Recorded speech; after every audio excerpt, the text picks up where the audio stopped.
Les États-Unis invitent les législateurs haïtiens à voter des lois pouvant faciliter le développement d'Haïti. Selon le gouvernement américain, cette législature, la 49e, se révèle singulièrement improductive. Le représentant spécial d'Haïti au département d'État, Thomas C. Adams, a déclaré au mois d'octobre que les législateurs haïtiens n'avaient pas encore voté suffisamment de lois pouvant aider le pays à faire face aux défis que représentent le développement moderne et l'investissement. Le Parlement haïtien a fait preuve d'une improductivité singulière cette année en votant seulement 9 lois au total, a laissé entendre M. Adams devant le Comité des affaires étrangères de la Chambre des représentants lors d'une séance d'audition. L'envoyé spécial des États-Unis a également invité le Parlement à voter les lois pouvant faciliter l'investissement en Haïti, un pays, a-t-il souligné, où le taux de chômage est très élevé et où la majorité des citoyens vit avec moins de $2 par jour. En conclusion, le diplomate américain a mentionné que l'exécutif et le Parlement haïtien doivent travailler en étroite collaboration afin de parvenir à la réalisation d'objectifs communs, et ce, au bénéfice du peuple haïtien. En réaction, le président de la Chambre des députés, Jean Tolbert Alexis, a qualifié d'intéressé le jugement de Washington, laissant croire que le Parlement haïtien est improductif. Contrairement aux déclarations de Thomas C. Adams, l'élu de la Croix-des-Bouquets Tomaso précise que la 49e législature a déjà voté plus d'une vingtaine de lois. Il dit croire que l'avis du représentant s'inscrit dans une démarche visant à ternir l'image du Parlement haïtien aux yeux de l'opinion publique internationale. Des sénateurs ont également réagi après cette révélation de Thomas C. Adams. Plusieurs parlementaires qualifient d'ingérence les propos de M. Adams. D'autres estiment que la dépendance d'Haïti sur le plan économique est en partie responsable du comportement de certains pays. Mais quand il loi voté que le président va publier, on prend loi sur l'académie créole là. Président publié, on prend loi sur frais scolaires qui voté, président publié, loi sur parti politique, président publié. Donc, que numéro de Washington dans tout, il faut qu'il fasse exigence à président, les lois voter, il faut qu'il publie. Donc, politiquement, si ma produit m'a voté loi, le président va publier loi. À ce moment-là, il vient ralentir. Il vient ralentir pour me faire travailler moi. Donc, imaginons que je dis pour que les États-Unis campent. L'idou que nous improductifs, c'est parce que premièrement, il y a deux raisons à ça. Premièrement, c'est parce que nous toujours à porter bol blé nous et que nous pas ramasser caractère nous en tant que citoyens, en tant que peuple pour nous avancer. Et deuxièmement tout, je dois aussi reconnaître qu'au cours de ces 30 dernières années, le Sénat, le peuple haïtien, pas arrivé choisir des gens pour que mener au Parlement qui a fait l'avancée dans le processus démocratique. Depuis le départ de Jean-Claude Duvalier, que le peuple a crié liberté, liberté, mais le peuple s'est retrouvé dans un état analphabétisme tel que le pas de capacité pour choisir des leaders, des parlementaires pour venir représenter le Parlement, qui fait que aujourd'hui, on se trouve dans cette échauffourée ça nous est là aujourd'hui là, c'est là-dedans parce que tout simplement, il n'y a pas des gens qui ont été élus correctement pour défendre les intérêts de la population. Le sénateur Yuri Latortue appelle les parlementaires à faire preuve d'un leadership différent et à privilégier le travail parlementaire. Le conseiller spécial du président déplore que certains élus privilégient le combat politique et les annonces dans les médias. Je crois que l'absence d'initiative et un petit peu cette paresse législative a conduit à un résultat vraiment qu'on a qualifié de productif. D'autres parlementaires, beaucoup plus soucieux de leur job, beaucoup plus peut-être expérimentés, devraient prôner un autre leadership. Un leadership, c'est vrai, de contestation, de prise de parole, mais aussi un leadership de travail en assemblée, de travaux en assemblée. Parce que je crois que ces parlementaires existent. Il y a des parlementaires qui ont une expérience de la 48e, et encore de la 49e. Il y a des parlementaires qui avaient déjà une expérience préalable. Je crois aujourd'hui que la réaction, c'est que le leadership devait être pris par ces parlementaires au lieu de le confier à d'autres parlementaires qui s'attellent uniquement à parler à la radio. Et Ainsi, je crois que le Parlement peut produire. Il y a beaucoup de parlementaires qui sont honnêtes et compétents. Beaucoup de législateurs qui sont en mesure de rédiger des textes. Mais ce qui est arrivé, il y a ce courant qui, justement, malheureusement, a pris le dessus. A pris le dessus et l'on est arrivé un petit peu, si on compare les 2 premières années de la 48e, environ une trentaine de lois, avec les 2 premières années maintenant de la 49e, vous allez voir une grande différence. Alors que les élèves des lycées Philippe Guerrier et Jean-Baptiste Boukman du Cap-Haïtien étaient en classe, des inconnus mal intentionnés ont lancé du gaz lacrymogène au sein de ces écoles, provoquant un mouvement de panique dans les établissements. Plusieurs dizaines de lycéens blessés ou encore ayant inhalé les gaz ont été transportés en urgence dans les hôpitaux.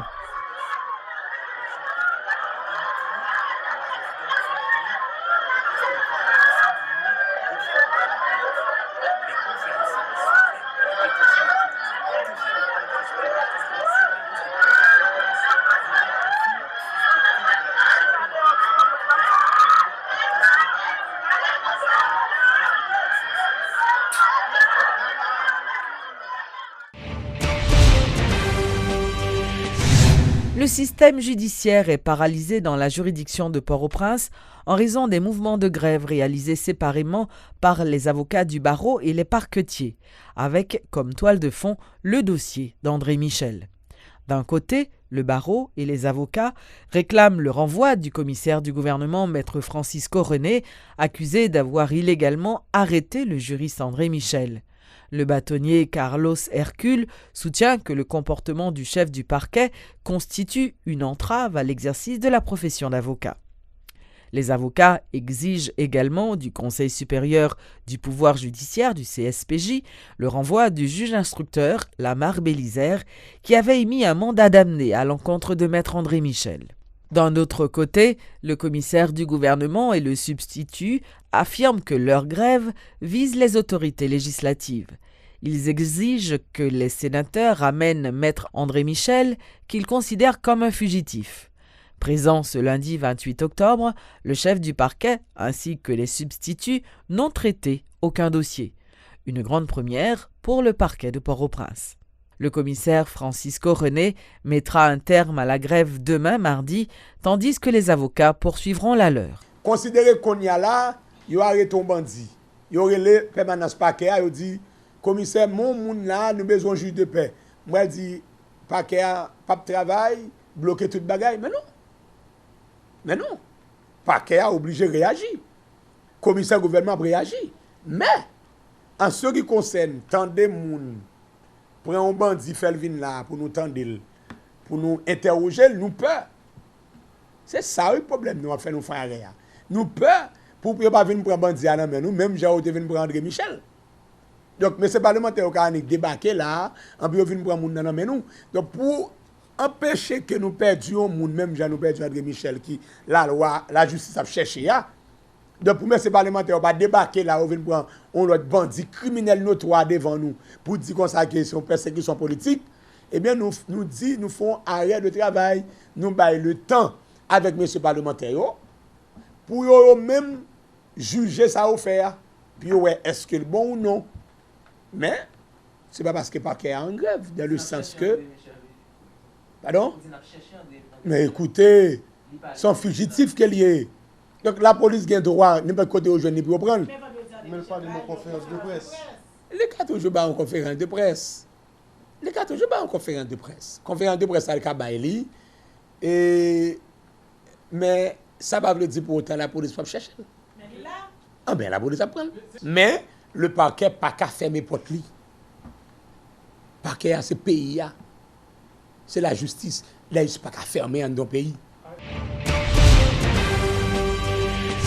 Bientôt, les agrumes seront rares en Haïti. L'annonce a été faite ce lundi par les responsables du ministère de l'Agriculture. Des produits tels que le citron, l'orange ou encore les mandarines et d'autres agrumes seront de moins en moins disponibles sur le marché local en raison d'une maladie bactérienne ayant frappé cette catégorie de fruits. Suivez tour à tour les explications de l'agronome Arnaud Séverin et de l'Aurore Guiteau. Nous, les agrumes, c'est tout citrus, que nous parlons de mandarine, que nous parlons de oranges douces, que nous parlons de citron, que nous parlons de chadec et que nous parlons de pamplemousse. Et groupe ça, il est frappé par une maladie que le greening. Nous insistons sur ça parce que à Grumio, nous joignons un peu partout dans le pays et ils fait jus avec eux, tant que citron, ils fait l'huile avec eux, ils fait liqueur avec eux, ils fait confiti, ils fait marmelade, ils transforment eux, ils voyez vendre à l'étranger. Les que maladie attaquée catégorie ça, c'est un manque à gagner lié pour pays. Les maladies à relais citrus greening et yo grand l'autre nom encore yo relais HLB ou bien Ronglongbing parce que maladie ça sont bactéries qui sont ces baili, sont insectes qui introduisent dans pied ou bien dans pied et citron, citrus etc. et nous capable les agrumes en général. Tout agrumes yo censé sensible avec maladie ça. Et ce n'est pas le pays d'Haïti seulement qui a maladie, sont maladies que nous retrouvons longtemps et déjà dans le monde. C'est le premier pays que nous avons identifié. C'était en 1943, c'était en Chine. Après ça, ils ont fait Taïwan. Et après Taïwan, ils ont fait un autre pays encore. Les États-Unis étaient venus en 1998. Et la République dominicaine gagne déjà. Et puis Haïti vient gagner en dernier là. Pour seulement l'État Floride, il est causé des dégâts, des pertes qui évaluent à plus de 4 milliards de dollars. Ça va le faire que nous gagnons moins les oranges, moins chadec, moins citron qui viennent disponibles pour nous capables de servir, tant que nous compte servir. Même si les oranges là, ils sautent dans les pieds, et les oranges qui sont malades, mais les gens qui mangent là, ils ne peuvent pas gagner. Ils ne peuvent pas gagner. Et quand ils disent, il faut qu'on fasse un peu attention avec ça pour ne pas dire, ah oui, les oranges sont malades, et que vous prenez les cafés moun malade. Non, il n'y a pas café moun malade. Et ces oranges là cap malade, mandarine cap malade et finalement yo tout a disparaître. Célébration ce lundi 28 octobre de la Journée internationale de la langue créole. De nombreuses activités ont été organisées et à l'initiative de la Société d'animation et de communication sociale, la SACS, une exposition d'ouvrages a été installée à la Focale. Suivez les explications de Sonny Estéus, directeur général de SACS. Son journée réflexion pour tout peuple qui parle créole sous la terre. Et 16 à 18 millions de monde qui sont dans l'Amérique, qui sont dans l'océan Indien et mettez sous les poches les gens qui parlent créole, soit en Louisiane ou bien en Europe, là on diaspora haïtien. Et on l'autre diaspora qui sortit dans l'océan Indien qui est en Europe. Tout territoire, ça, côté des gens qui parlent créole, c'est journée par eux. C'est journée pour réfléchir sur la langue, mais pas seulement la langue, mais sur la culture tout. Parce que nous marquons la langue avec la culture, parce que la langue n'est pas pour compte.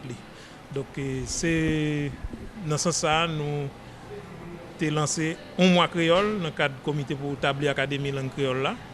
Et puis jeudi au niveau SACS, nous organisons une exposition ça dans Focale pour montrer au public là il y a des paroles qui dit sous langue créole là monde qui pas veut langue créole qui dit pas de grammaire pas de dictionnaire il pas capable parler parole la science il pas capable parler parole technique et bien exposition ça aujourd'hui vient démentir toute parole ça yo parce que là nous allons regarder après il y a un dictionnaire synonyme, il y a un dictionnaire créole, il y a un dictionnaire français créole, il y a un dictionnaire français anglais, créole anglais, créole espagnol, créole français. Donc il y a toute qualité de livre là, il y a un livre pour l'école dans toute discipline, sciences sociales, histoire et géométrie, etc. On a un livre qui est écrit en créole dans tout domaine. Le créole là son langue de toute langue, il dit toute bagaille sauf un objectif d'exposition en tout justement, c'est pour montrer qui ça a fait et pour l'État prend responsabilité pour accompagner, pour encourager la production en créole.